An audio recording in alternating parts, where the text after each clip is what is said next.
I'm back. Welcome to Fit for the Long Run. I'm Christy, and today is Christy's Corner.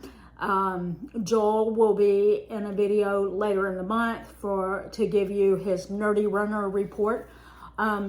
If you remember the last video I did, I shared that we were going to be on a little hiatus from the channel, and the reason why was because I went to babysit my granddaughter for 5 weeks, and I stayed pretty busy with her.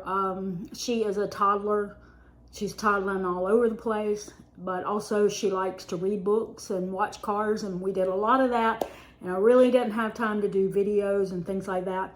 So I want to give you a mid-year goal review.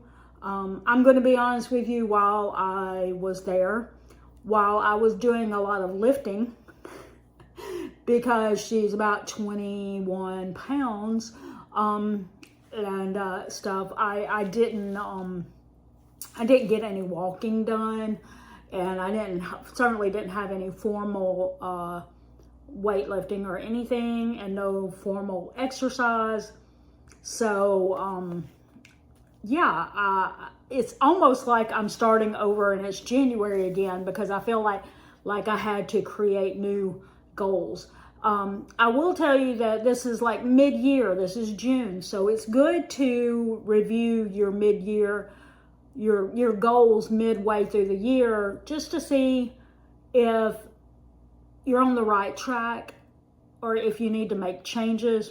I actually recommend doing that monthly, but then doing an extra layer of that in June.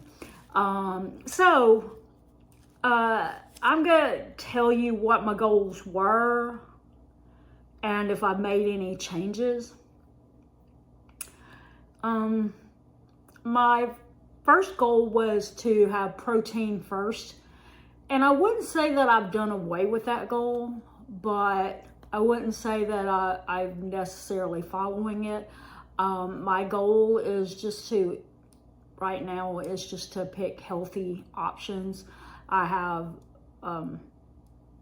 plenty of fruit and yogurt and eggs and salad and stuff like that, and my goal is just to make those decisions as I come to them, and not stress myself out worrying about whether or not I'm eating protein. In other words, I'm just really not tracking.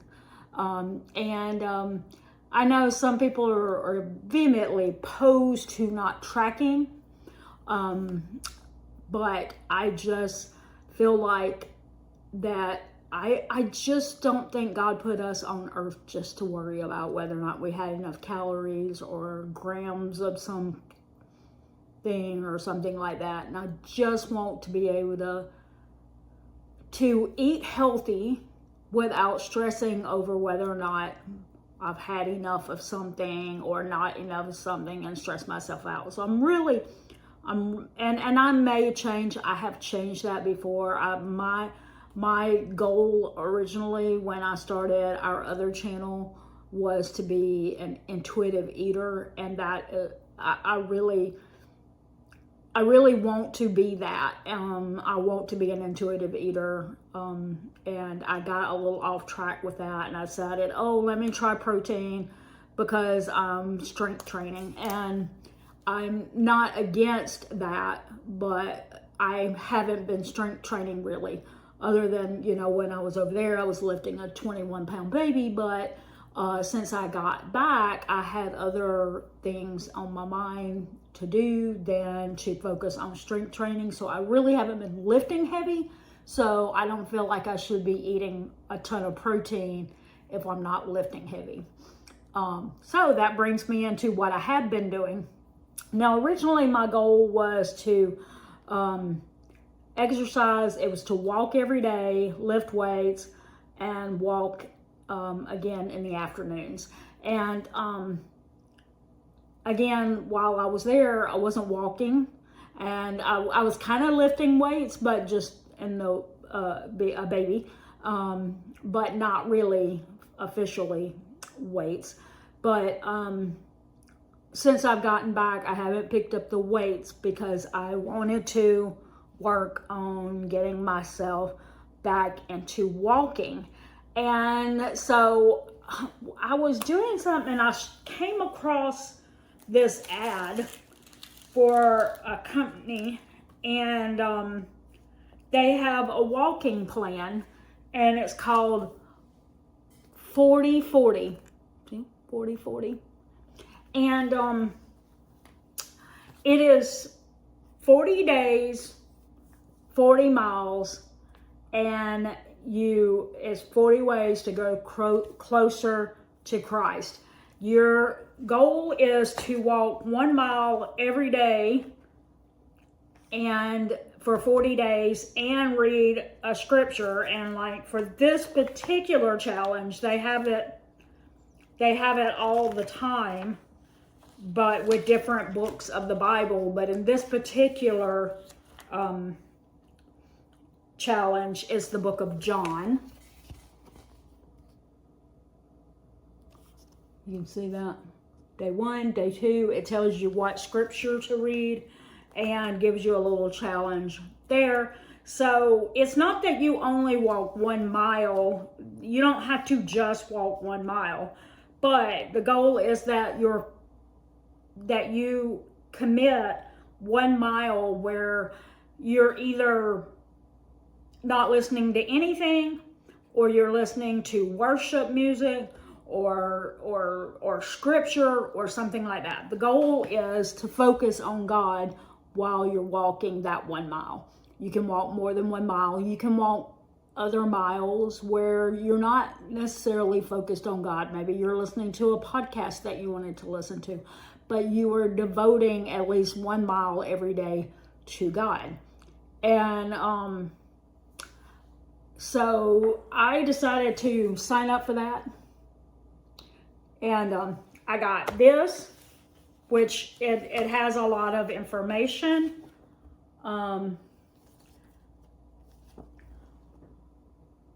It does have some sections on what it means to be saved. It tells you how to pray, things like that. I've been a Christian for 40 years, so I didn't do it for that. I did it for the motivation to get out and do those miles. I did get the pamphlet. You also do receive it online as well in an email, a bookmark, a sticker,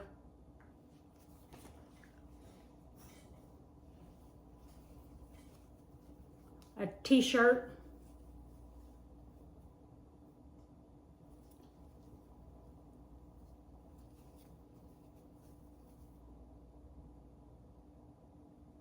hopefully that's turning the right direction. I think it will be. The t-shirt, and then finally this right here with the John 3:16 on the back, and a medal for finishing the challenge. Obviously, I haven't finished the challenge yet. I just started it, but they go ahead and send it to you. With more information on the inside. So I thought it was really good. And like I said, they do every month they have a different book of the Bible that they do. Or not every month, every time because it's 40 days long. So the next time that they start one, it'll be a different book of the Bible. But anyway, I will link their website down in the description if you would like to check them out and maybe participate in August. That would be great. But so right now my goal is to this is going to sound really strange, but like 1 mile in the morning first thing, and then mid-afternoon I want to walk another mile, and then 1 in the evening. Now you might wonder why around the middle of the day or the afternoon. I live in Orlando. It's like middle of the summer. It's close to 100 degrees. Why would I go out in the middle of the day? Well, the reason why is because we live in not far from the Disney World theme parks. We're pass holders. We go about 2 or 3 times a month. We walk, and we're in the middle of the summer, and it's excruciatingly hot, and you go and you do that anyway. So I want my body to, always be adjusted to walking in heat, so that when I do go and do things outside, it doesn't feel as excruciating.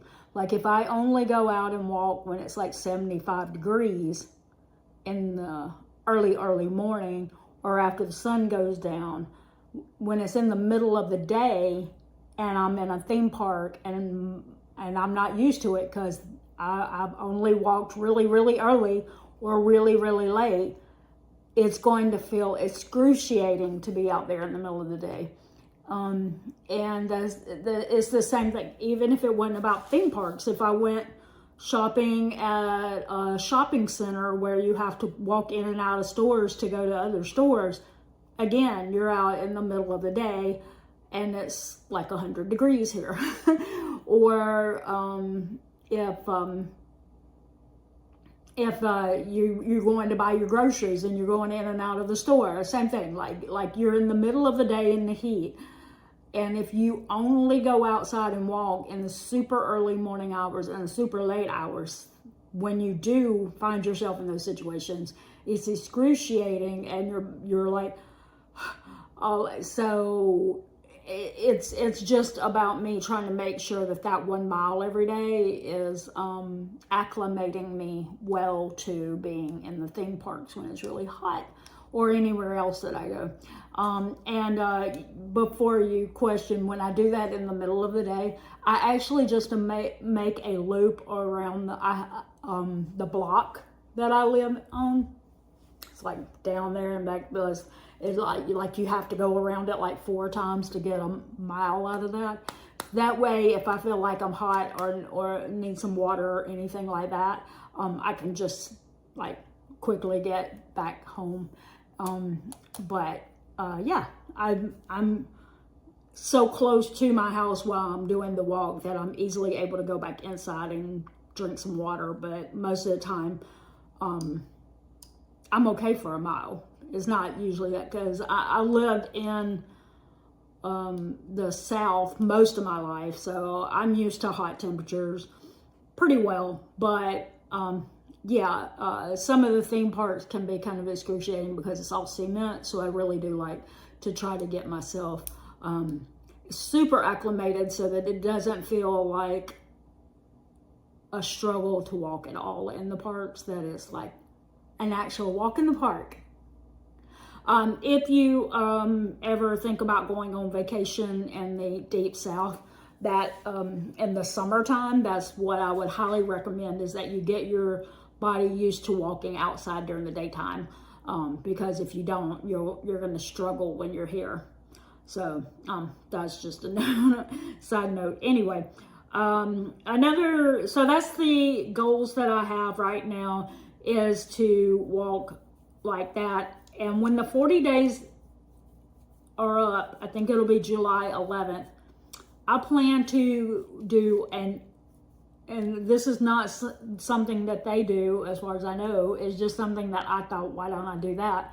I'm going to call it 80 by 40, 80-40, and the 80 is going to be that I walk 2 miles in the mornings that I give to God. And then when that 40 days is up, then I want to increase it to 120, which 120,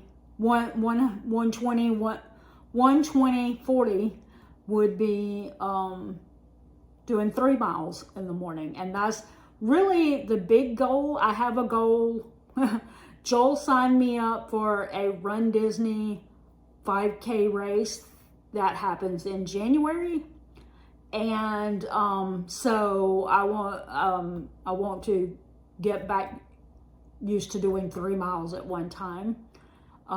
like in a short period of time so that I can do it in a 5K, because I don't typically walk 3 miles at one time. Even when we go to theme parks, there's a lot of stopping in between all the walking. So this would be like, it's been a while since I've done like 3 straight miles.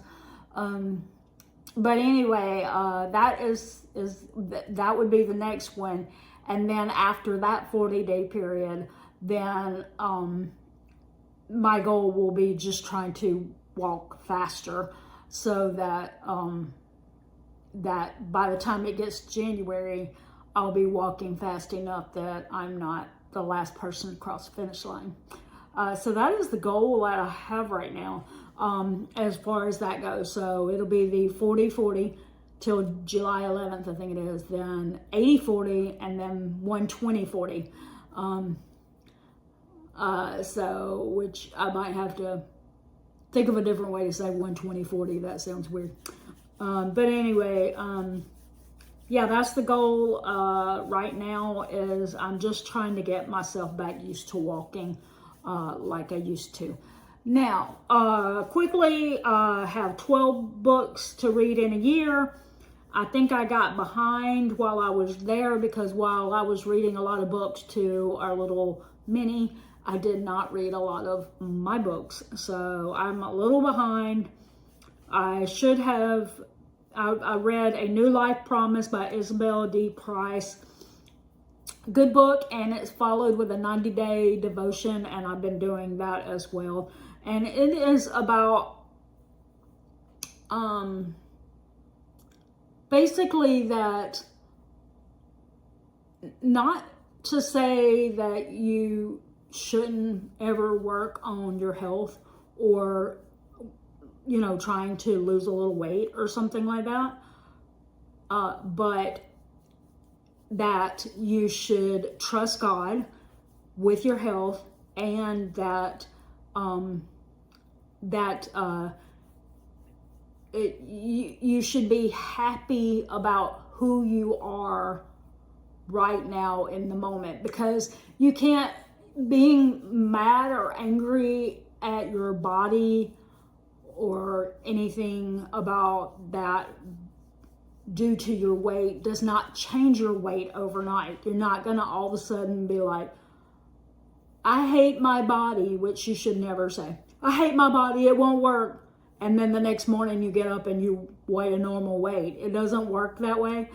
And so hating who you are right now does not change your circumstances. And so you really need to love who you are right now and still strive for better health.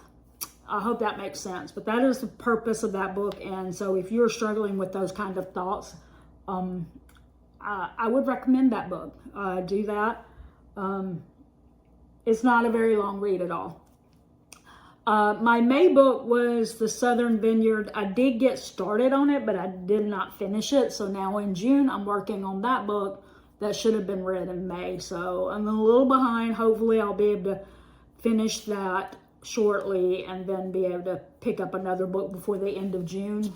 I may have read more than one book in some prior months, but I don't know that I did that for sure. But anyway, that is all the goals that I have for right now. And I think it's good to check yourself and see if you're going the way you want to. And so I would love to know, have you looked back at your goals for the year? Have you decided that you want to change anything?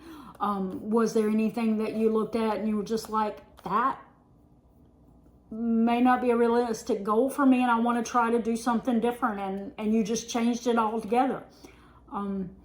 Or did you say, I still want to do it, but I need to find a different method? That's completely fine. I mean, I'm still working on one of my things is I'm trying to bump up my morning time to wake up, and I'm doing it really slowly, but I have bumped about 20 minutes off. Like I'm getting up at about 5:40 a.m. now, when I used to always sleep past 6. So I'm getting there. My goal is maybe 5 a.m. one day. I don't want to go too early. But 5 a.m. would give me a little more time to get out and get my walks done before the day is already like I feel like sometimes that by the time that I do the walking, come back, and if you want to check out a prior video where I talked about my dental health, it takes me about 30 minutes every morning to complete my teeth routine, my dental routine, which some, you know, during part of that, I insert my shower in there. So I'm doing a little bit of stuff, but it takes like 30 minutes just for that. And then I got to get dressed and blah, blah, blah. You do that, and then time for Bible study and stuff like that. And it feels like it's 8 o'clock already. Where'd the morning go? I haven't even had breakfast yet. And I need to be working, cleaning the house and doing YouTube and stuff like that. So it's kind of sometimes a challenge. So yeah, I would love to know, have you had to look at your stuff and say, what can I do different? What kind of changes can I make? Because I'd love to hear that, and I'd love to be motivated by the changes you've made. So let me know that down in the comment section below. And that's going to do it today for Christy's Corner. I really appreciate you being here, and I'm so glad to everyone who stuck around. I think we lost 1 subscriber during that 2-month period, but other than that, everybody else stuck around, and I really, really appreciate it. Thank you. Y'all have a nice day, and until next time, this is Christy with Fit for the Long Run saying, it's a long run. Give yourself a little grace. Bye.